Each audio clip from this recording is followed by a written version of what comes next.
विद्यार्थी मित्रांनो, या व्हिडिओमध्ये आपण सर्कल या चॅप्टर मधील प्रॅक्टिस सेट 3.2 घेणार आहोत. पण या प्रॅक्टिस सेट अगोदर थेरम ऑफ टचिंग सर्कल्स, ज्यावर हा 3.2 प्रॅक्टिस सेट डिपेंड आहे, अवलंबून आहे, असा थेरम आपल्याला अगोदर या ठिकाणी समजावून घ्यायचा आहे आणि त्यानंतर आपण प्रॅक्टिस सेटला सुरुवात करूया. आणि त्याही अगोदर टचिंग सर्कल्स म्हणजे काय ते आपण इथं समजावून घेऊ. पहा, आकृती ए आणि आकृती बी या दोन्ही आकृत्यांमध्ये ए आणि बी सेंटर असणारे सर्कल आहेत आणि ए आणि बी सेंटर असणारे सर्कल यांच्यामध्ये दोन्ही आकृत्यांमध्ये सी हा एक पॉइंट आपल्याला कॉमन दिसतोय. इथं सी हा पॉइंट कॉमन आहे आणि इथं सी हा पॉइंट कॉमन आहे.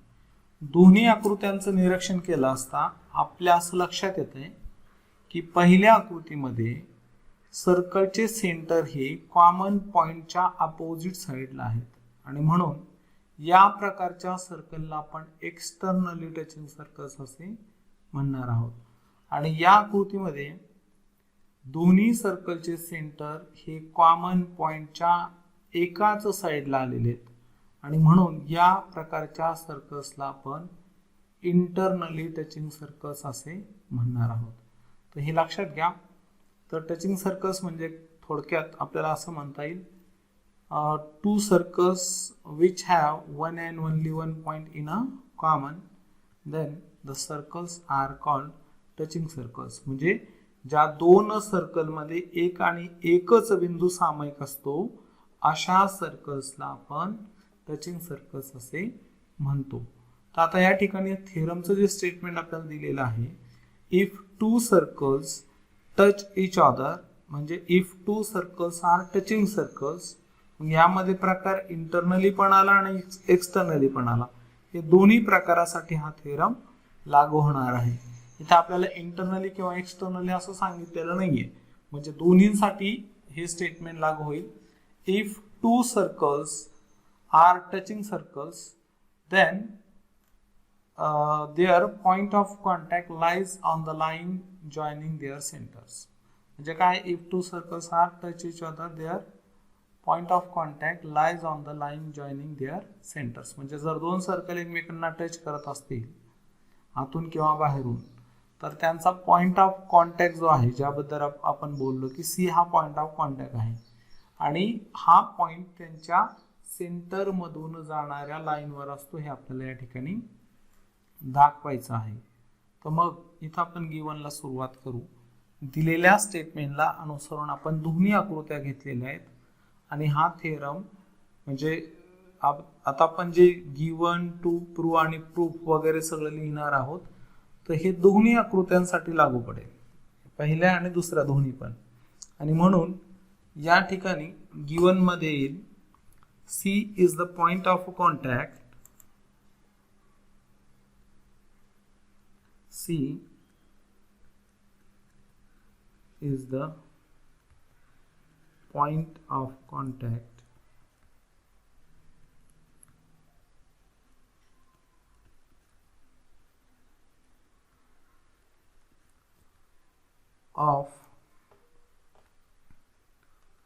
of the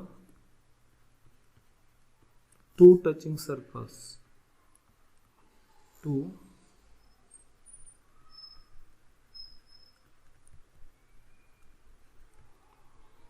touching circles at with a center, circles with center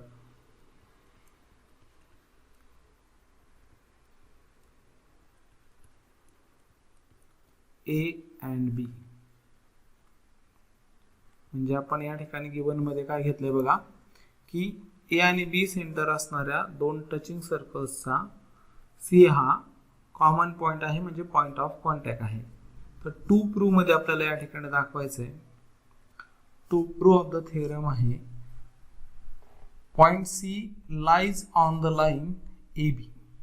या ठिकाणी आपल्याला दाखवायचंय पॉइंट सी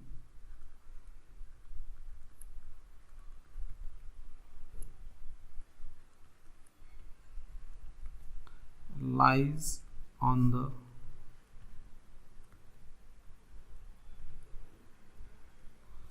line AB. आणि जर C हा पॉइंट लाईन AB वर आहे, point C lies on the line AB हे आपल्याला दाखवायचं आहे. तर हे झालं टू प्रूफ. त्यानंतर आता या ठिकाणी आपण प्रूफला सुरुवात करूया. बघा प्रूफसाठी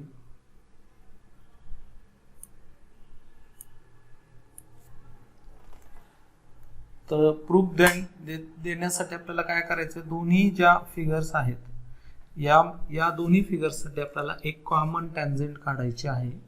आणि म्हणून इथं आपण असं लिहूया, let line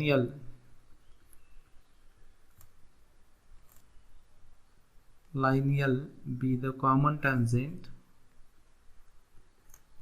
line L be the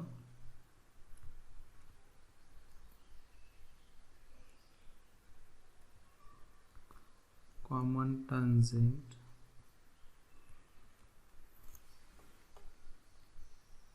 passing through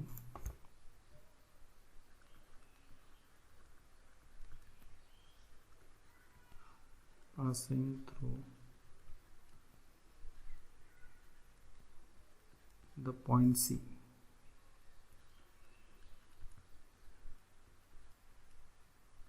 Point C of two touching circles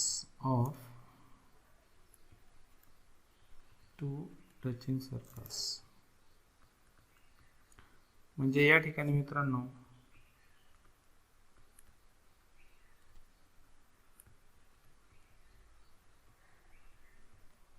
आपण काय घेतलेलं आहे ते लक्षात घ्या की L ही दोन्ही टचिंग सर्कल्सची C पॉइंट मधून जाणारी कॉमन टॅन्जेंट आहे असं आपण या ठिकाणी गृहीत धरलंय. आणि हीच फिगर आता या ठिकाणी खाली यासाठी घेतली की आपण प्रूफ जे देऊ तर ते आपल्या लक्षात यायला पाहिजे.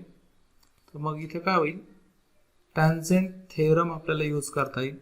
टॅन्जेंट थेरम नुसार की सर्कलला कोणत्याही पॉइंट मध्ये जर आपण टॅन्जेंट काढली असेल तर ती टॅन्जेंट पॉइंट ऑफ कॉन्टॅक्ट मधून काढलेल्या रेडियसला परपेंडिक्युलर असते. आणि म्हणून या ठिकाणी देअरफॉर लाईन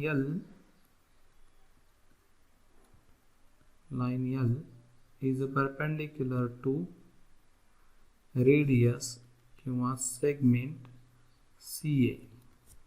आणि याला कारण देता येईल tangent theorem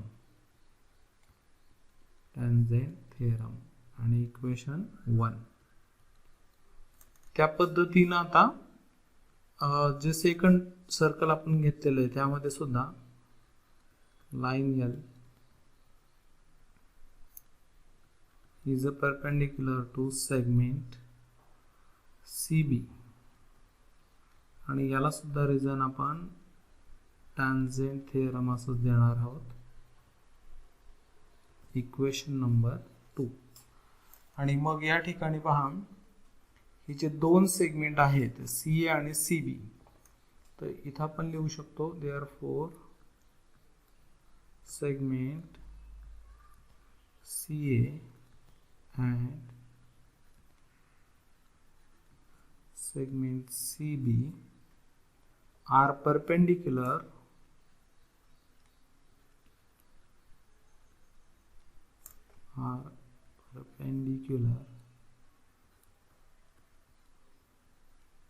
to line L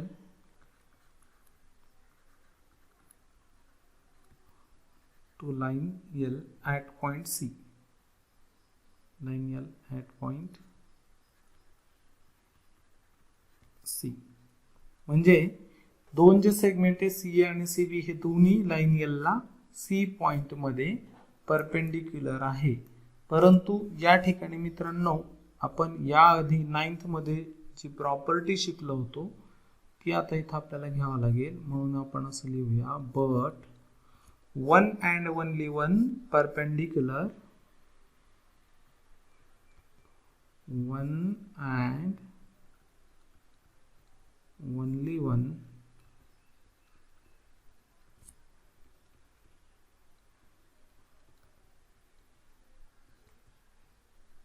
perpendicular can be drawn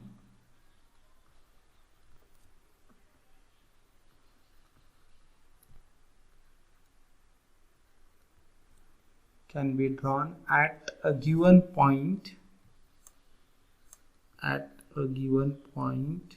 on the line.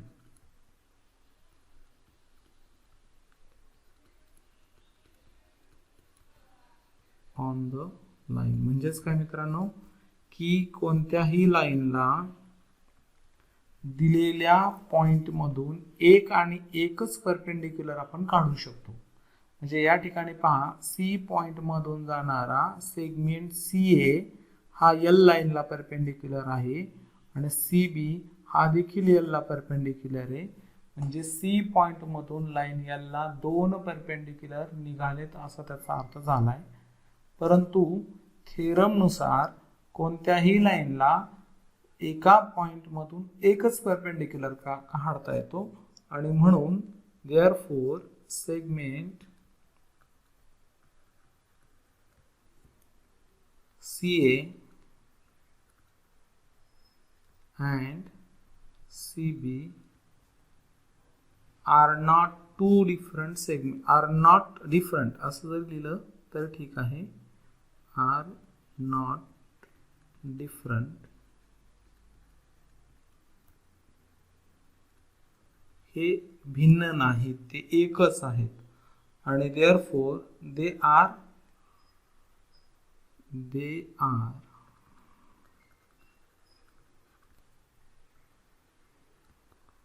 on the same line. ते सेम लाईनवर आहेत आणि जर ते सेम लाईनवर आहेत तर त्याचा अर्थ काय झाला? त्याचा अर्थ झाला, now the points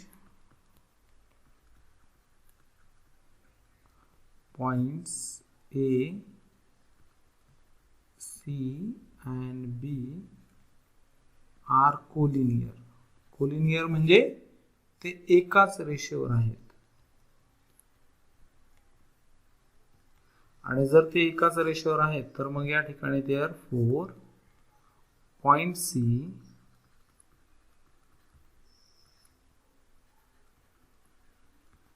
lies on the line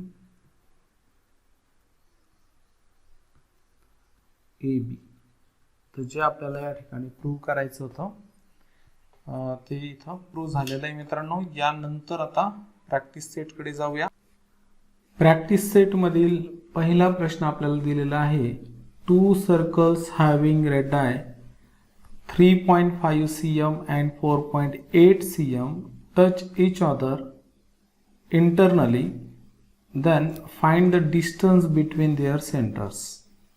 तर या ठिकाणी आपल्याला प्रश्नात विचारलंय की जर दोन सर्कल इंटरनली टचिंग सर्कल असतील आणि एकाची रेडियस जर 3.5 आहे आणि दुसऱ्याची 4.8, तर त्यांच्या सेंटर मधलं डिस्टन्स किती असेल हे आपल्याला फाइंड करायला सांगितलं आहे.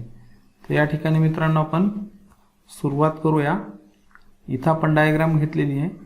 सर्कल विथ सेंटर M आणि N हे दोन इंटरनली टचिंग सर्कल घेतलेत आणि मग एकाची जी रेडियस आहे M सेंटर असणाऱ्या सर्कलची रेडियस 4.8 आहे, म्हणजे MK ही रेडियस 4.8 होईल आणि KN ही छोट्या सर्कलची रेडियस 3.5 होईल. तर मग या ठिकाणी पहा, in the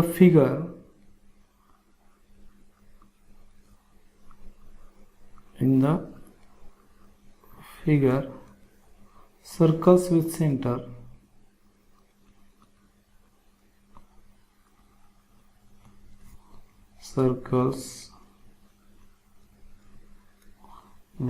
centers M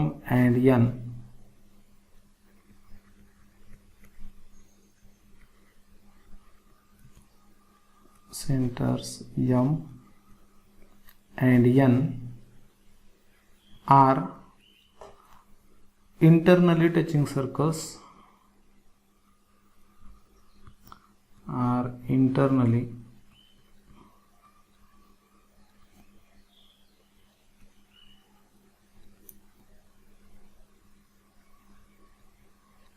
internally touching circles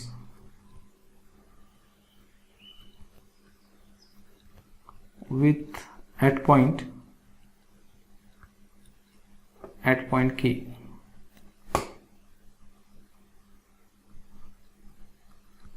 at point K म्हणजे आपण काय केलं या ठिकाणी की M आणि N हे सेंटर असणारे जे दोन सर्कल आहेत हे इंटरनली टचिंग सर्कल असून K हा त्यांचा पॉइंट ऑफ कॉन्टॅक्ट आहे असं गृहीत धरलंय. आणि मग जी रेडियस होईल तर देअरफॉर MK आपल्याला ग्रेटरची रेडियस जी आहे MK is equal to 4.8 and centimeter and NK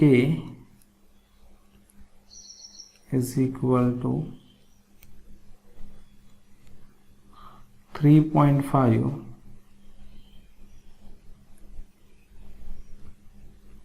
centimetre. It is given. हे गिवन मध्ये आपल्याला दिलेलं आहे सगळं. आणि म्हणून मग या ठिकाणी by the theorem of touching circles आत्ताच आपण जो थेरम शिकलो त्या थेरमनुसार बाय द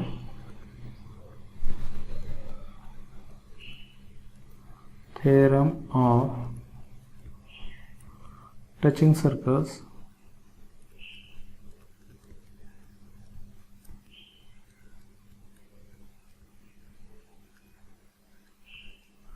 यानुसार काय होईल तर यांचा पॉइंट ऑफ कॉन्टॅक्ट हा सेंटर मधून जाणाऱ्या लाईनवर असेल. मग इथं लिहिता येईल आपल्याला देअरफॉर पॉइंट के थेरम नुसार काय येणार आहे point K lies on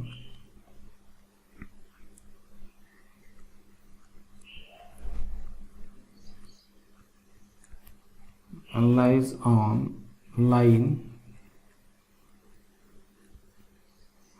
MN आणि हा जर MN वर आहे तर याचा अर्थ आता 3 पॉइंट कोलिनियर आहे. 3 पॉइंट कोलिनियर दिलेले आहेत म्हणजेच देअरफॉर पॉइंट्स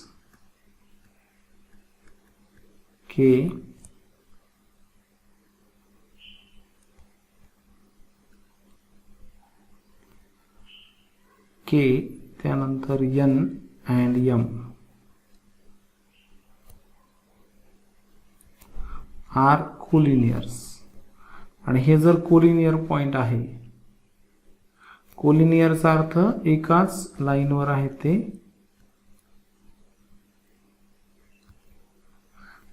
आणि त्यानंतर बिटवीन एस त्यांचे आहे N is between K and M. मग यामुळे काय होईल therefore distance KN plus NM equal to distance KM. आणि KN जे आहे 3.5 प्लस NM इक्वल टू 4.8 आणि मग NM इज इक्वल टू 4.8. हे 3.5 राईटला गेल्यास मायनस झाले आणि त्याच्या खाली मग आता या दोन्हींची सबट्रॅक्शन करायची आपल्याला. Distance NM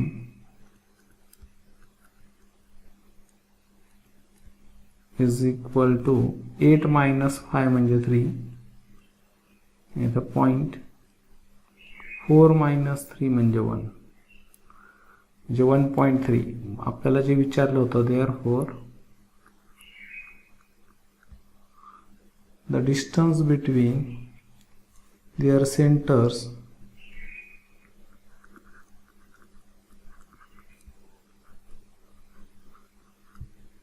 distance between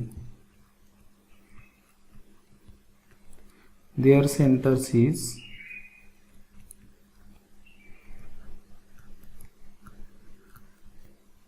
is 1.3 cm. तर या पद्धतीने मित्रांनो एक्सटर्नली टचिंग सर्कल्स असतील तर त्यांच्या सेंटरमधील डिस्टन्स हे त्यांच्या सेंटरमधलं डिस्टन्स म्हणजे त्यांच्या रेडियसमधील डिफरन्स एवढं असतं. त्यानंतर दुसरा प्रश्न या ठिकाणी आपल्याला घ्यायचा आहे. To circles of radius 5.5 cm and 4.2 cm touch each other externally.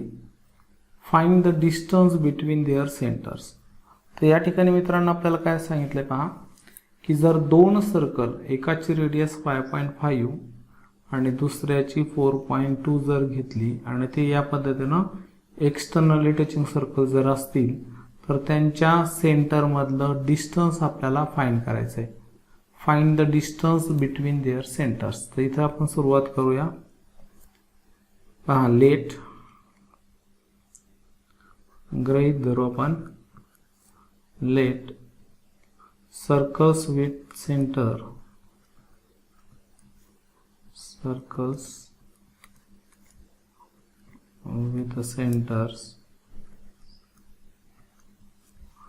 R and S are two externally touching circles. Two externally touching circles.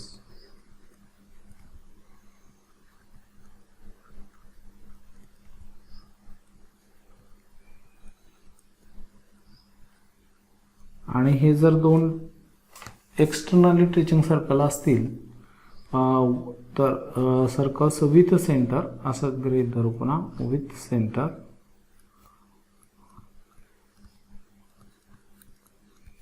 R and S and T is their point of contact.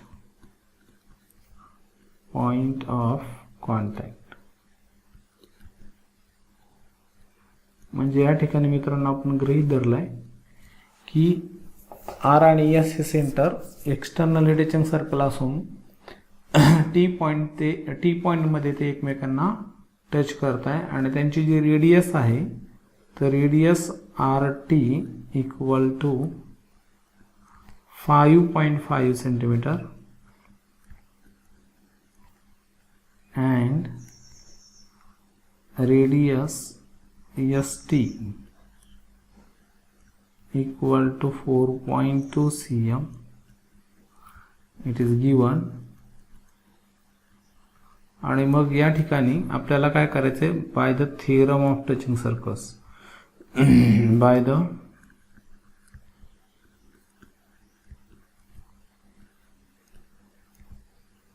theorem of touching circles. आणि by the theorem of touching circles यानुसार आपल्याला काय करता येईल आता तर यांचा जो पॉइंट ऑफ कॉन्टॅक्ट आहे तो त्यांच्या सेंटरमधून सेंटरमधून जाणाऱ्या लाईनवर आहे असं आपल्याला दाखवता येईल. तर देअरफॉर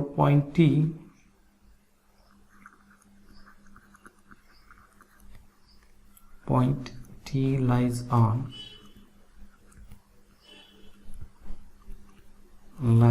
the line RS. आणि मग यानंतर आता T हा जर RS वर आहे तर मग ते तीन जे पॉइंट आहेत कोलिनियर आहेत. Therefore points R T and S are collinear. आणि हे कोलिनियर असून आता यांच्या सेंटर मधलं डिस्टन्स हे रेडियसच्या सम एवढा आहे आणि म्हणून R S is equal to R T plus T S आणि बिटवीन एस यांचे आहे R T is between R and S. तर एकाची जी आपल्याला रेडियस आहे आर टीची रेडियस आपल्याला 5.5 दिली आणि एकाची रेडियस 4.2 टी एस. तर या दोन्हींची ॲडिशन आपल्याला करायची आता. 5 + 2 म्हणजे 7 आणि 5 + 4 म्हणजे 9.7 सेंटीमीटर. आणि मग ते झाल्यानंतर आता आपल्याला शब्दात लिहायचे therefore distance between their centres is 9.7 centimetre.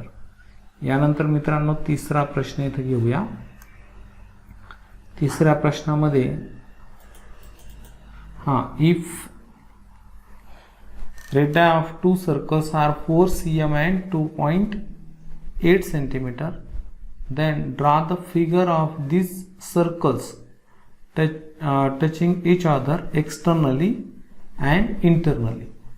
तर मित्रांनो या ठिकाणी जर एका सर्कलची रेडियस 4 सेंटीमीटर असेल आणि दुसऱ्याची 2.8 असेल तर आपल्याला काय करायचं आहे, एक्सटर्नली टचिंग सर्कल्स आणि इंटरनली टचिंग सर्कल्स यांच्या आकृत्या काढायच्या आहेत ह्या रेडियस घेऊन. तर मग आता पहिल्यांदा आपण काय करणार, इथं 4 सेंटीमीटर रेडियस घेऊन एक सर्कल आपल्याला काढायचं आहे. 4 सेंटीमीटर रेडियस घेऊन आपण सर्कल समजा असं काढणार आहोत आणि 4 सेंटीमीटर रेडियस घेऊन जर आपण सर्कल काढलं तर ते या पद्धतीमध्ये मिळेल आपल्याला. मग इथं आपल्याला 4 सेंटीमीटर मोजून घ्यायचे डिस्टन्स रेडियस, इथं सेंटर निवडायचं आणि एक सर्कल कंप्लीट करायचं. आणि त्यानंतर आता काय करायचं, 3 सेंटीमीटरचं एक सेंटर घ्यायचं, 3 सेंटीमीटर रेडियस घ्यायचा कंपासमधलं डिस्टन्स आणि त्या पद्धतीचं अजून एक सर्कल जे आहे ते या पद्धतीनं इथं बाहेरून टच करताना आपल्याला घ्यायचं आहे. तर हे झाले एक्सटर्नल टचिंग सर्कल आणि या पद्धतीनंच पुन्हा एक 4 सेंटीमीटरचं बाहेरून घ्यायचं आहे आणि 3 सेंटीमीटरचं आतून घ्यायचं आहे इंटरनली. तर आपल्याला कन्स्ट्रक्शनवर दिलेला हा तिसरा प्रश्न आहे, अतिशय सोपा आहे. त्यानंतर 4th नंबरचा आपल्याला दिलेला प्रश्न आपण इथं पाहूया. 4th आणि 5th हे दोन्ही प्रश्न आपल्याला महत्त्वाचे आहेत. तर 4th क्वेश्चन हा 4 मार्काला येऊ शकतो आणि 5th सुद्धा येऊ शकतो. तर आता आपण सुरुवात करूया. इन द फिगर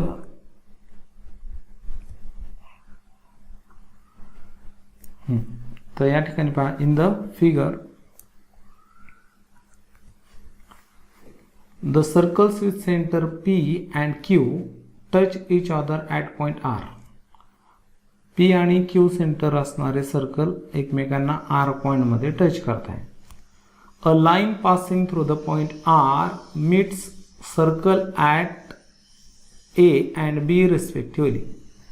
मग दोन P आणि Q सेंटर असणारे सर्कल R मध्ये टच करत आहे आणि R पॉइंट मधून जाणारी लाईन P सेंटर असणाऱ्या सर्कलला A मध्ये आणि Q सेंटर असणाऱ्या सर्कलला B मध्ये कट करते, छेदते. आणि मग असं जर आहे तर then prove that segment AP parallel to segment BQ. AP हा BQ ला पॅरलल आहे हे आपल्याला दाखवायचं आहे. तर मग AP हा BQ ला कसा पॅरलल दाखवता येईल, तर त्यासाठी आपल्याला एकतर angle APR congruent with angle BQR म्हणजे अल्टरनेट अँगलची एक तर ही पेयर नाहीतर PAR कॉन्ग्रंट टू QBR ही पेयर, या दोन्हीपैकी एक पेयर कॉन्ग्रंट दाखवावं लागेल. त्यानंतर सेकंड प्रूव्ह आपल्याला दिलाय triangle APR similar to triangle RQB. APR हा RQB ला सिमिलर आहे आणि अँगल RQB याचं मेजरमेंट फाइंड अँगल RQB आपल्याला फाइंड करायचं आहे. जर PAR हा 35 डिग्रीचा असेल तर ठीक आहे मित्रांनो, या ठिकाणी आपण सुरुवात करूया. इन द फिगर गिवन मधला पार्ट आपल्याला अगोदर लिहावा लागेल. In the figure circles with centre, touching सर्कलचा थेरम येईल म्हणून इथं आपण गिवन मध्ये लिहूया circles with centre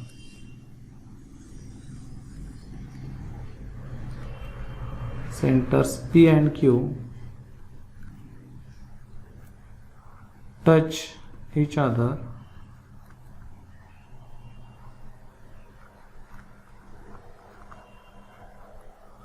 at point R.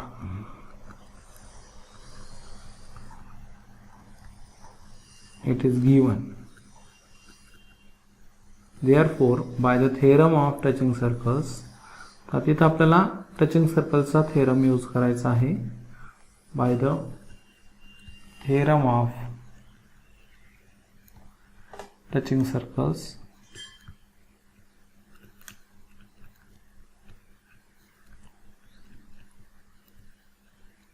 आणि यानुसार आता हा जो पॉइंट R जो आहे, पॉइंट R लाइज ऑन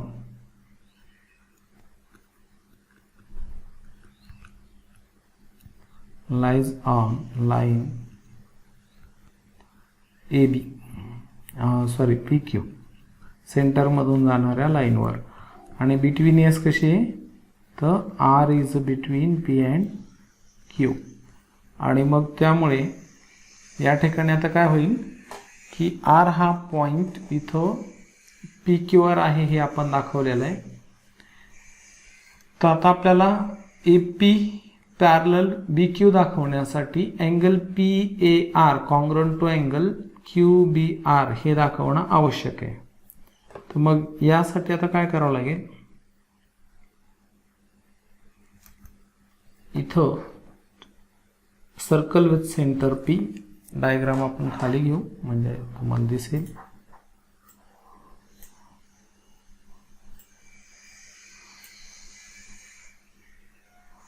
आता आपल्याला व्यवस्थित बघता येईल.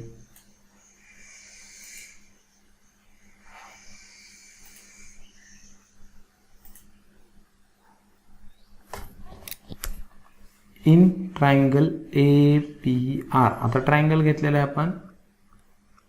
इन ट्रायंगल APR यामध्ये काय होईल, PA इक्वल टू PR किंवा RP, आणि याला रिझन आहे रेड डाय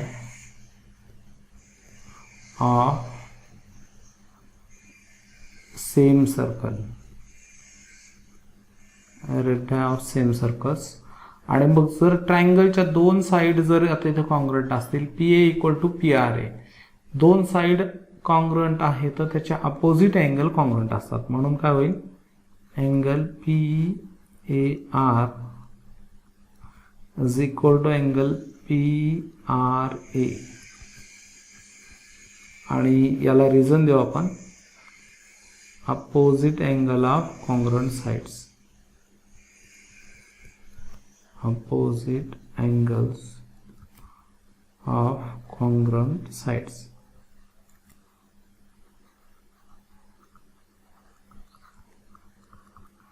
आणि इक्वेशन 1 इथं झालेलं आहे. मग दस आता सेकंड जो ट्रायंगल आहे त्यामध्ये पुन्हा इन ट्रायंगल BQR पुन्हा दोन साइड जे आहेत QR is equal to QB, आणि रिझन तेच येणार, radii of same circle, थोडं शॉर्ट लिहितो इथं. आणि त्यानंतर मग आता जर एकाच ट्रायंगलच्या परत दोन साइड कॉन्ग्रुएंट तर त्याच्या opposite angle QRB equal to angle QBR, आणि याला रिझन आपण देऊया opposite angles of congruent sides. Equation number 2.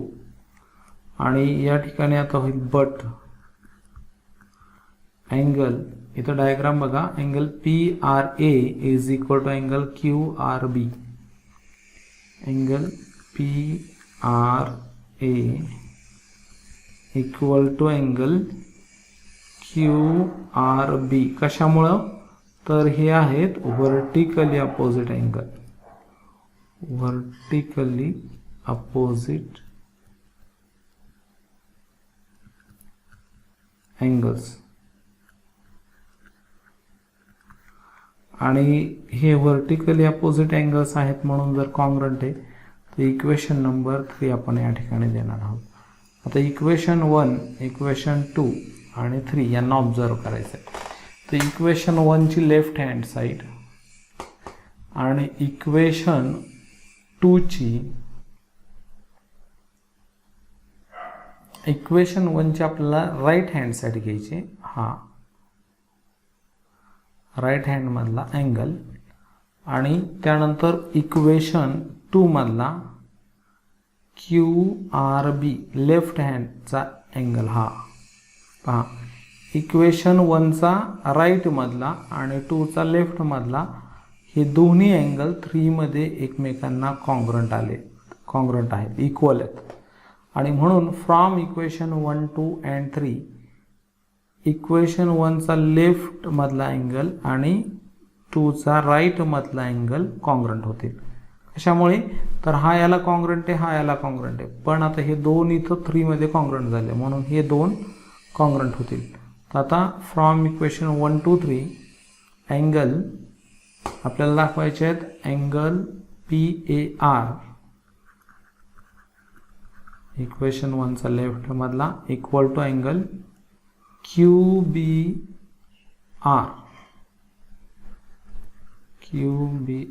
From equation 1, 2 and 3. आणि या 3 इक्वेशन म्हणजे वरून हे जे आपल्याला फर्स्ट प्रूव्ह मध्ये सांगितलं होतं, show that AP parallel to QB. तर त्यासाठी आता इथं जे अँगल आहे PAR कॉन्ग्रंट टू QBR, म्हणजे ही जी पेअर ऑफ अल्टरनेट अँगल आहे ती कॉन्ग्रंट झालेली आहे. आणि मग यामुळे काय होईल, therefore segment AP parallel AP, segment AP parallel to segment BQ. आणि हे झाल्यानंतर आता आपल्याला जर आता हा जो अँगल आहे PAR हा 35 डिग्रीचा दिलेला आहे. इथं पहा, angle PAR equal to 35 degree it is given.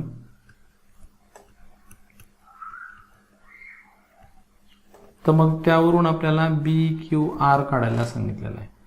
एकदा बघून घेऊ, कन्फर्म करूया. नाही त्या अगोदर आता 2 ट्रायंगल आपल्याला सिमिलर दाखवायचे आहेत आणि मग अँगलचं मेजरमेंट काढायचं. ठीक आहे. तर triangle APR similar to BQR. ठीक आहे. तर या 2 ट्रायंगलला सिमिलर दाखवून घेऊ आपण आधी.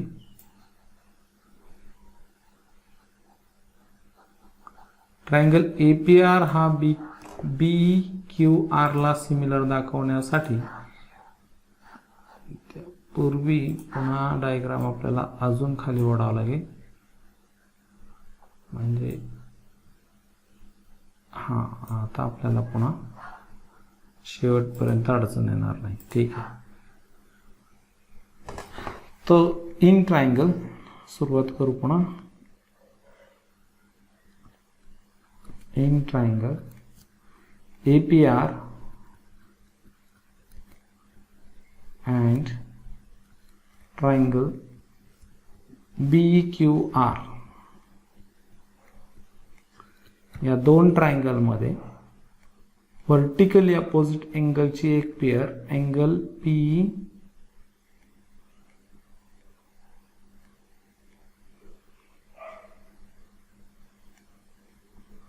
Angle PAR. हा ठीक, चला अँगल PAR हा इक्वल आहे किंवा कॉन्ग्रंट आहे कोणाला,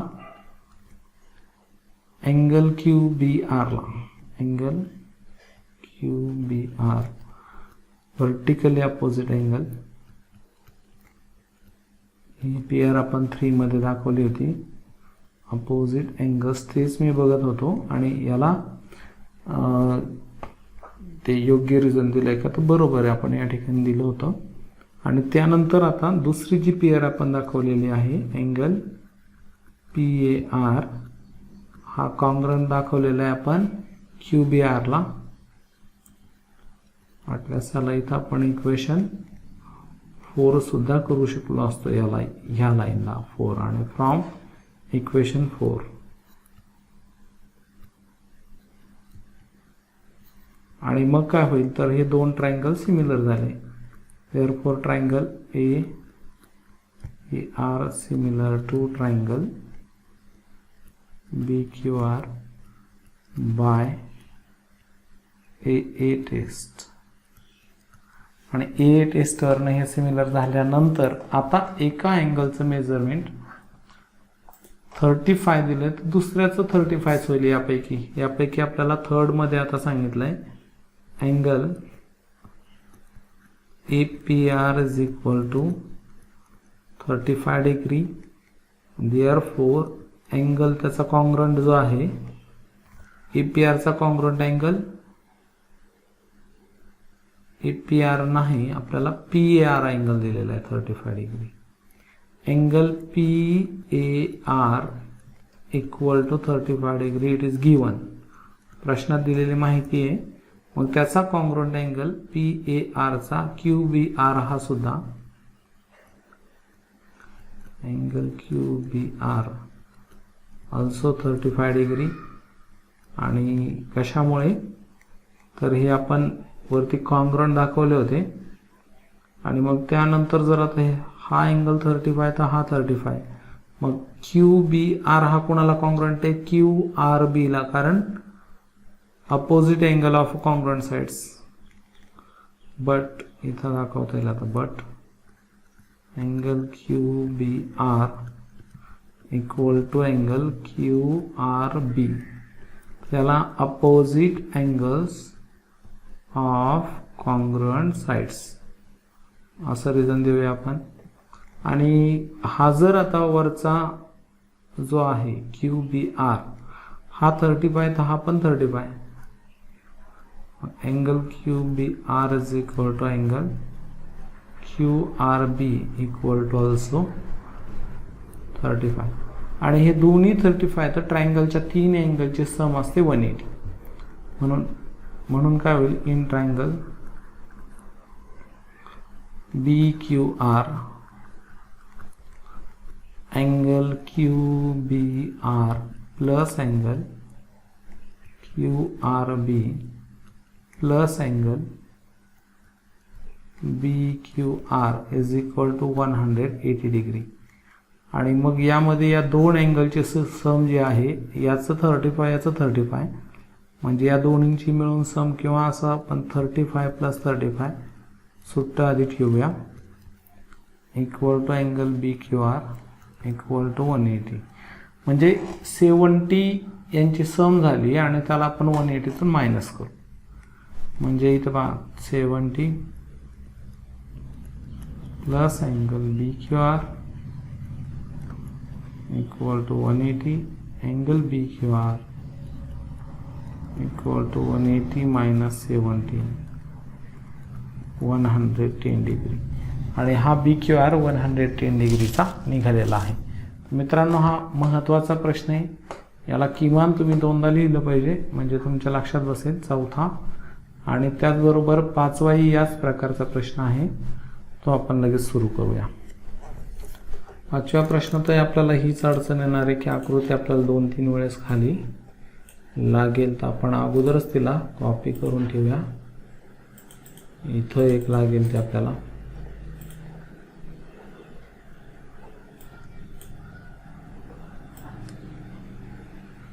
सेंटरला एक घेऊया आणि त्यानंतर आपण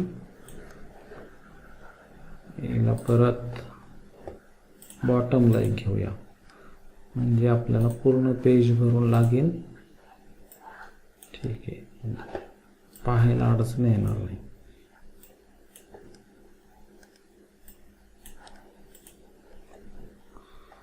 हां, तर सुरुवात करूया. पहा, इन द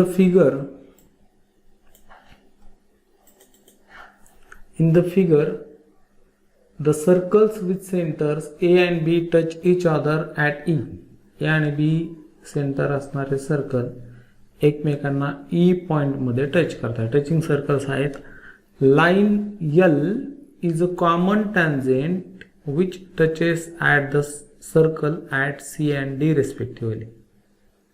या ठिकाणी काय, लाईन L ही कॉमन टॅन्जेंट असून ए ला ती सी मध्ये आणि बी सेंटर असणाऱ्या सर्कलला डी मध्ये टच करते. Find the length of segment C D if the radius of circles are 4 and 6. एका सर्कलची रेडियस जर आता छोट्याची 4 आहे आणि ग्रेटरची 6 आहे, तर आपल्याला सी डी या सेगमेंटची लेंथ काढायची. तर या ठिकाणी मित्रांनो आपल्याला कन्स्ट्रक्शन आधी करणं आवश्यक आहे. तर इथं तिन्ही आकृत्यांमध्ये आता आपल्याला कन्स्ट्रक्शन करून घेणं गरजेचं आहे. तर पहा, या ठिकाणी काय करायचं आहे, आपल्याला अगोदर ही रेडियस काढायची आहे सी ए, बी डी पण काढायची आहे. मग ए बीला जॉईन करायचं आहे. ई हा पॉईंट ए बीवर येईल आणि नंतर ए पासून असा परपेंडिक्युलर टाकायचा आहे. समजा ए ई परपेंडिक्युलर आपण घेतलेला आहे. मग यामुळे आपल्याला सी डीची लेंथ काढता येईल. तर या ठिकाणी सेम आपण जी कन्स्ट्रक्शन आहे इकडच्या फिगरमध्ये पण करून घेऊया.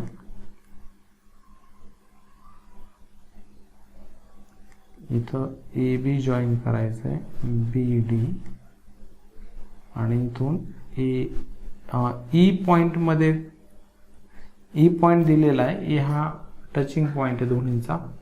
इथे ईच्या ऐवजी आपण एफ घेऊन टाकूया. एफ. ठीक,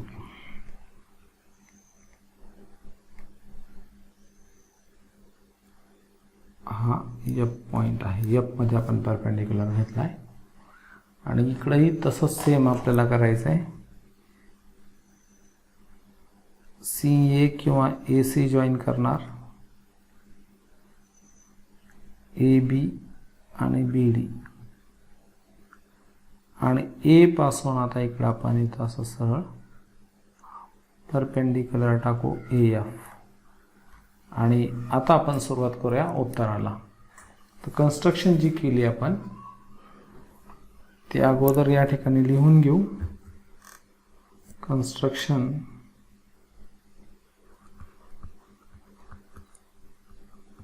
आणि यामध्ये ड्रा सेगमेंट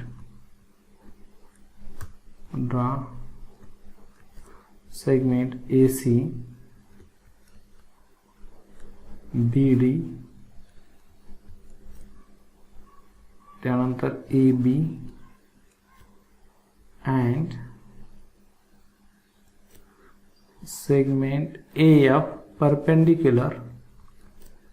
ए एफ कोणाला परपेंडिक्युलर घेतलाय आपण, segment A F perpendicular to side B D किंवा सेगमेंट बी डी. ही झाली आपली कन्स्ट्रक्शन. त्यानंतर आता गिवन मध्ये सुरुवात करूया. गिवन मध्ये आपल्याला जे दिलेली माहिती आहे, गिवन नाही टू प्रूफ आपल्याला गिवन टू प्रूफ इथं थेरम नाही करायचा आहे, तर आपल्याला उदाहरण सोडवायचं आहे. पण कन्स्ट्रक्शन नंतर आपण त्याचं प्रूफ पाहणार आहोत. मग इथं आपण सुरुवात करू आता. इन द फिगर म्हणजे circles with centre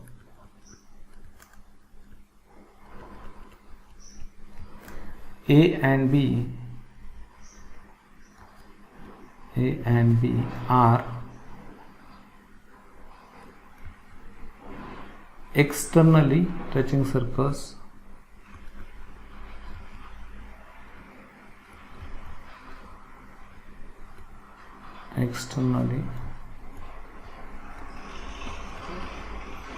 touching circles at point E it is given, हे गिवनमध्ये आपल्याला दिलेलं आहे. मित्रांनो, ही माहिती आपल्याला काय लिहावं लागते, तर यावर आपल्याला touching circles theorem of touching circles आपण यूज करणार आहोत. आणि म्हणून बाय द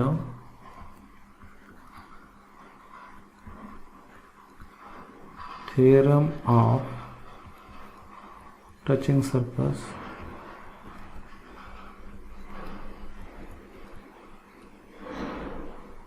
आणि यानुसार आता काय करायचं आहे, तर point E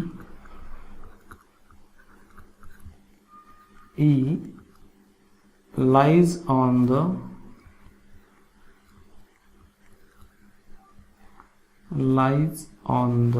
line AB. AB वर आहे हे आपल्याला दाखवायचं आहे. मग ई हा पॉइंट जर आता AB वर आहे तर हे तिन्ही पॉइंट कोलिनियर झाले, म्हणजे आपण इथं AB चं डिस्टन्स काढू शकतो. मग त्यानंतर सर्कल विथ सेंटर A पाहायचं. इन द सर्कल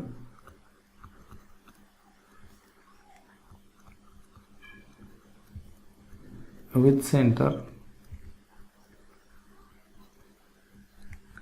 A यामध्ये काय होईल, तर ज्या दोन रेड आहेत AE इक्वल टू AC, याला radii of the same circle असं रिझन देऊया. Radii of same circle, एकाच सर्कलच्या रेडियस आहेत आणि म्हणून त्या कॉन्ग्रुएंट झाल्या.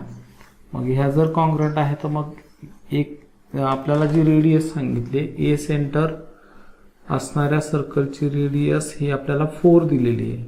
मग ए पण 4 होईल, तर इथं आपल्याला दाखवायचं therefore AE equal to AC equal to 4 cm. आता याच पद्धतीत आपण सेकंड जो सर्कल आहे, in the circle with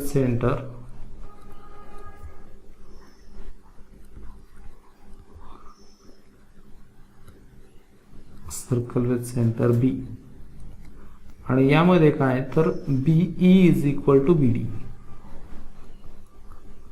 BE equal to BD. याला रिझन देऊया radii of same circle, radii of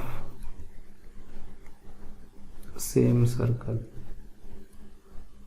आणि radii of same circle, तर मग आता खाली काय होईल, या दोन्हींची लेंथ इक्वल आहे. बी सेंटर असणाऱ्या सर्कलची रेडियस 6 दाखवलेली आहे, म्हणून BE equal to BD equal to 6 centimetre. आणि मग ही जर आता 6 सेंटीमीटर आहे तर आपल्याला AB ची लेंथ अगोदर काढून ठेवायची आहे. तर AB ची लेंथ काढताना काय करणार, AB is equal to AE plus B, आणि बिटवीन ए असताना रिझन येईल point E between A and B. मग A ची जी लेंथ आहे ती 4 आहे, B ची 6 आहे, म्हणजे दोन्हीची मिळून AB ची लेंथ 10 सेंटीमीटर. जर आता AB 10 आहे तर आपल्याला काय करायचं, CD फाइंड करायची. मग CD फाइंड करण्यासाठी आता आपल्याला इथं AB मिळालेली आहे आणि त्या पद्धतीत इथं क्वाड्रिलॅटरल जो आहे CAFD हा रेक्टँगल दाखवता येईल, कारण इथं टॅन्जंट थेरमनुसार हा C अँगल 90 डिग्रीचा, D अँगल 90 डिग्रीचा, आपण F हा परपेंडिक्युलर घेतलेला आहे. मग ट्रायंगलचे 3 अँगल जर 90चे असतील तर चौथा 90 डिग्रीचा होईल आणि ॲडजसेंट साईड याच्या कॉन्ग्रुएंट नाही, म्हणजे हा रेक्टँगल होईल. तर या पद्धतीनं हा रेक्टँगल दाखवून अपोजिट साईड कॉन्ग्रुएंट दाखवता येतील आणि मग त्यावरून आपण AF ची लेंथ काढू. मग AF हा CD ला इक्वल होईल, असं आपल्याला इथं दाखवायचं मित्रांनो. तर आता इथं आपण लगेच घेऊ in quadrilateral A C D F आणि ए सी डी एफ यामध्ये काय होईल तर आता या क्वाड्रिलॅटरलचे 3 जे अँगल आहेत, angle C equal to angle D equal to 90 degree, याला रिझन येईल टॅन्जेंट थेरम. टॅन्जेंट थेरम नुसार हे दोन्ही अँगल 90 डिग्रीचे झाले. आणि त्यानंतर अँगल एफ म्हणजे ए एफ डी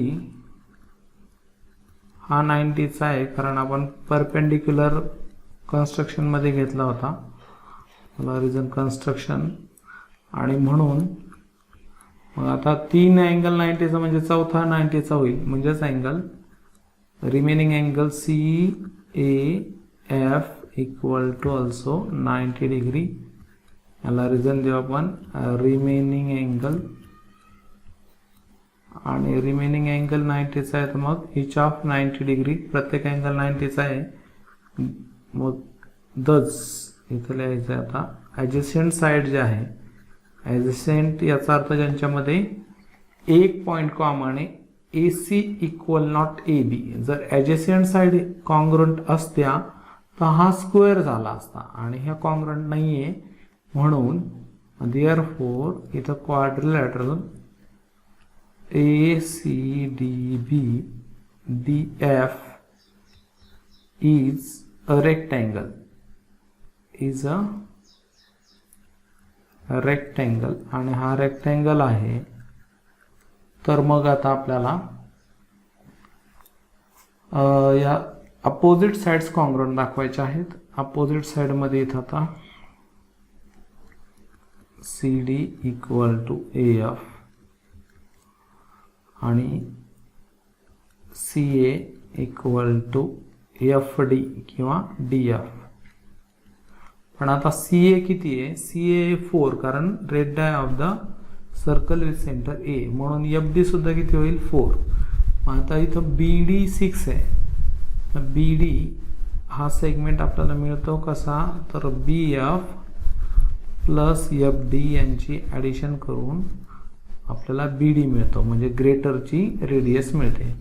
आणि बिटवीन एस याचं रिझन असेल point B, F is between B and D. मग इथं आपल्याला बी एफ फाइंड करायचं आहे. बी एफ काढण्यासाठी आता एफ डी जो आहे तो एफ डी 4 सेंटीमीटर आहे, इथं ठेवूया, आणि हा 6. तर मग आता काय होईल, B F equal to 6 minus 4 equal to 2 C M. मग हा जर 2 निघाला तर आता ट्रायंगल ए एफ बी मध्ये आपल्याला पायथागोरस थेरम यूज करायचा आहे. आणि पायथागोरस थेरम यूज करून इथे लिहितो. आता कलर चेंज करू ज्यामुळे तुमच्या लक्षात येईल. ठीक, इन ट्रायंगल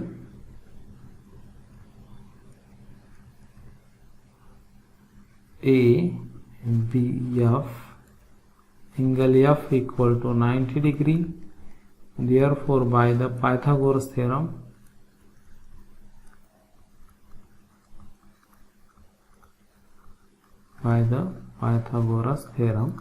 आणि यानुसार काय होईल तर इथं ए एफ स्क्वेअर, आपल्याला ए एफ ची लेंथ काढायची आहे, म्हणून A F square plus B F square is equal to A B square. आणि मग ए एफ ची लेंथ काढायची, त्याला तसंच लिहू आपण A F square plus B F आपण आत्ताच काढलाय 2 आहे, तर 2 चा स्क्वेअर. आणि ए बी जो आहे तो ए बी आपल्याला आत्ताच आपण काढला, ए बी 10 आहे, तर 10 स्क्वेअर. आणि खाली स्क्वेअर करून घेऊ, A F square plus 4 is equal to 100. AF square is equal to 100 minus 4 म्हणजे 96. आणि याचा आपण फॅक्टरायझेशन करणार आहोत. AF is equal to under root 96. तर √96. तर आता याचा आपण फॅक्टरायझेशन जर केलं तर इथं त्याचे फॅक्टर्स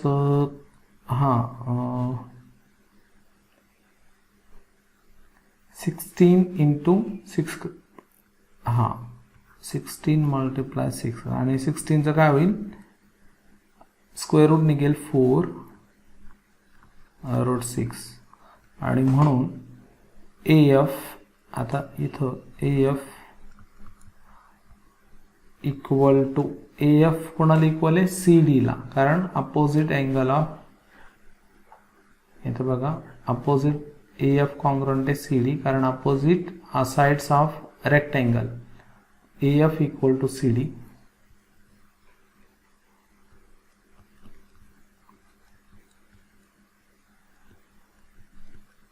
opposite sides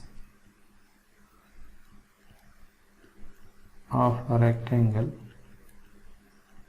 आणि असं जर आहे तर मग आता इथं AF ची लेंथ 4√6 आहे therefore CD ची लेंथ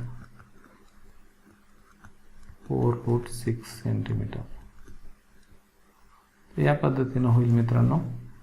हा आपला पूर्ण प्रॅक्टिस सेट 3.2 आपण इथं पूर्ण केलेला आहे.